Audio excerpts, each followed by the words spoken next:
नमस्कार, मैं बबीता कुमारी, assistant professor BEd department, महिला कॉलेज चाईबासा। आज का मेरा टॉपिक है लैंगिक असमानता या कहीं लैंगिक विषमता भाग 2। इसके अंतर्गत हम लिंग असमानता के स्वरूप यानी कि फॉर्म्स ऑफ जेंडर इनइक्वलिटी के बारे में चर्चा करेंगे। यह BEd semester 4 paper 6 gender school and society के यूनिट 1 जो कि जेंडर रिलेटेड कॉन्सेप्ट से लिया गया है। जैसा कि हम सभी जानते हैं कि लैंगिक असमानता जो होता है वह लैंगिक आधार पर महिलाओं के साथ भेदभाव किया जाता है। समाज में परंपरागत रूप से महिलाओं को कमज़ोर जाति वर्ग के रूप में माना जाता है। इससे पिछले के वीडियो में मैंने लैंगिक असमानता के अर्थ एवं परिभाषाओं से आपको अवगत किया था। आज हम लोग लिंग असमानता के विभिन्न स्वरूपों के बारे में जानेंगे। फॉर्म्स ऑफ जेंडर इनइक्वलिटी, लिंग असमानता का स्वरूप। सबसे पहला है सामाजिक परंपरा एवं कुरीतियाँ, social tradition and evils. Number 2 स्वास्थ्य एवं पोषण की स्थिति, status of health and nutrition. Number 3 शैक्षणिक स्तर, एजुकेशन लेवल। नंबर 4 आर्थिक स्थिति, इकोनॉमिक स्टेटस। नंबर 5 संपत्ति के स्वामित्व में असमानता, ऑनरशिप इनइक्वलिटी। नंबर 6 उत्तरजीविता असमानता, सर्वाइवल इनइक्वलिटी। नंबर 7 अभिव्यक्ति की स्वतंत्रता में असमानता, inequality in freedom of expression. आइए अब हम लोग एक एक करके इन्हें विस्तार पूर्वक देखते हैं। सबसे पहला पॉइंट है सामाजिक परंपरा एवं कुरीतियाँ, social tradition and social evils. हमारा समाज आज भी परंपरा के नाम पर अनेक कुरीतियों से भरा पड़ा है, चाहे वह दहेज हो, डायन हो, पर्दा प्रथा हो, 3 तलाक का मुद्दा हो या फिर हलाला का। यह सब महिलाओं को अपमानित एवं नीचा दिखाने के लिए ही बने हैं। दहेज भी एक वजह है जिसके कारण महिलाओं का लिंगानुपात पुरुषों की तुलना में कम हो रहा है। लड़कियों की तस्करी बढ़ रही है, वेश्यावृत्ति में इजाफा हो रहा है, रेप एवं छेड़छाड़ जैसे संगीन अपराध के मामले भी बढ़ रहे हैं। नंबर 2 है स्वास्थ्य एवं पोषण की स्थिति, हेल्थ एंड न्यूट्रिशनल स्टेटस। महिलाओं में स्वास्थ्य एवं पोषण की कमी भी सामाजिक लिंग भेद को बनाए रखने में अपनी भूमिका निभाते हैं। महिलाओं का स्वास्थ्य एवं पोषण परिवार में सबसे उपेक्षित रहता है।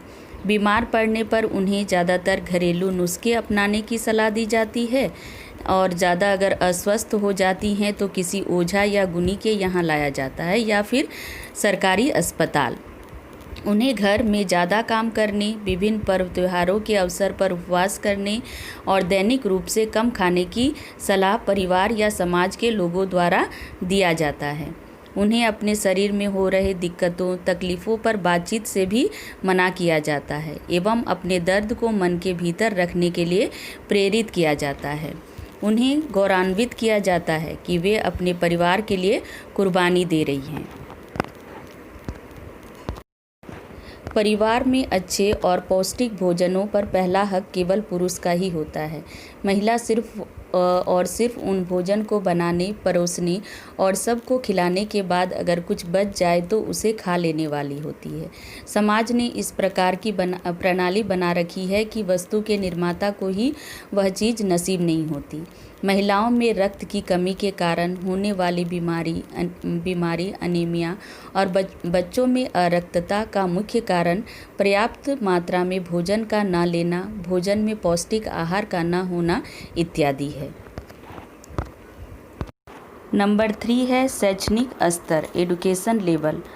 भारत की 35% महिलाएं शिक्षा की पहुंच से कोसों दूर है और यह बात खुद में एक शर्म का विषय है। अशिक्षा महिलाओं के समाज में निचला स्तर होने के कुछ प्रमुख कारणों में से एक है। शिक्षा की वजह से ही महिलाएं अपने अधिकारों के प्रति जागरूक नहीं हो पाती है। अगर जागरूक हो भी गई तो भी उन्हें उसका लाभ उठाने के लिए दूसरों पर निर्भर रहना पड़ता है। यही वजह है कि महिलाएं कभी खुद को आत्मनिर्भर नहीं महसूस करती है एवं मारपीट व अपमान सहकर भी घर में रहने को विवश रहती है। अभी भी ज़्यादातर परिवार लड़कियों को उतनी ही शिक्षा देने में यकीन रखता है जितने में उनकी शादी आराम से हो जाए और पैसे भी खर्च न हो। उनकी शिक्षा में ज़्यादा निवेश न कर उनके दहेज के लिए पैसे जोड़े जाते हैं।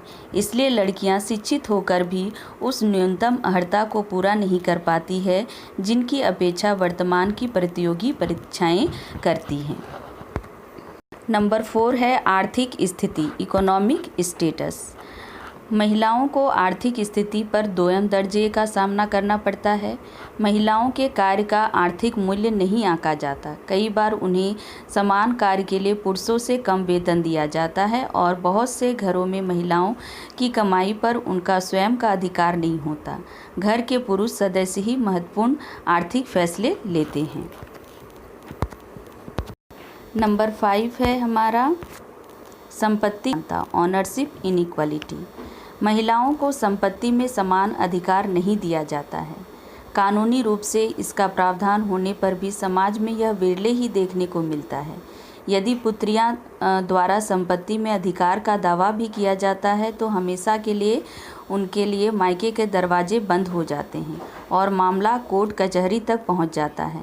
ऐसी स्थिति में यदि कोई माँ बाप अपनी पुत्रियों को संपत्ति में हिस्सा देने के बारे में सोचते भी हैं तो पुत्रियां उसे लेने से इनकार कर देती है, क्योंकि उन्हें भाई की ओर से हमेशा के लिए रिश्ते के खत्म हो जाने का डर रहता है।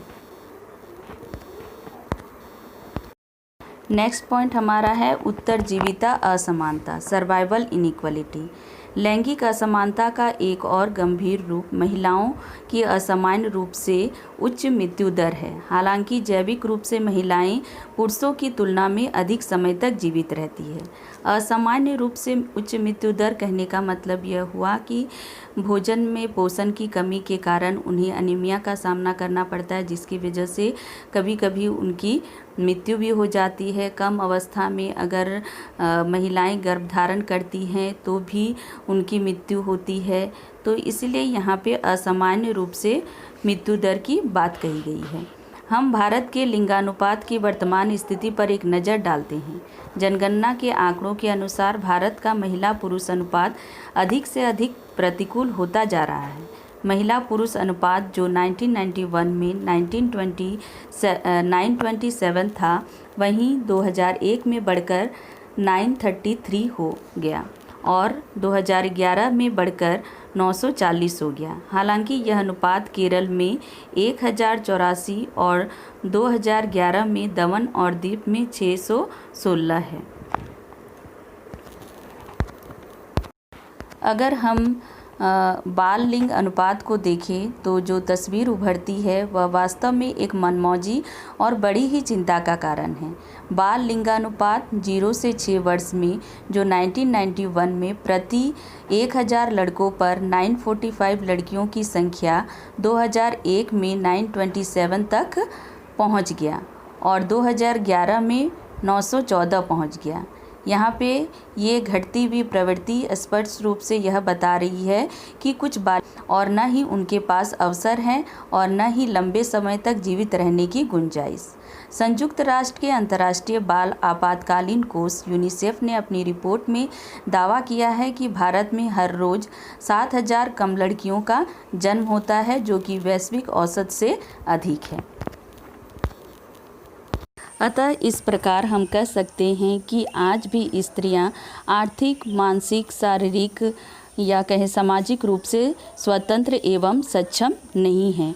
हमेशा महिलाओं में किसी न किसी तरह का भय लगा रहता है और वह परिस्थिति का सामना भी डटकर नहीं कर पाती है।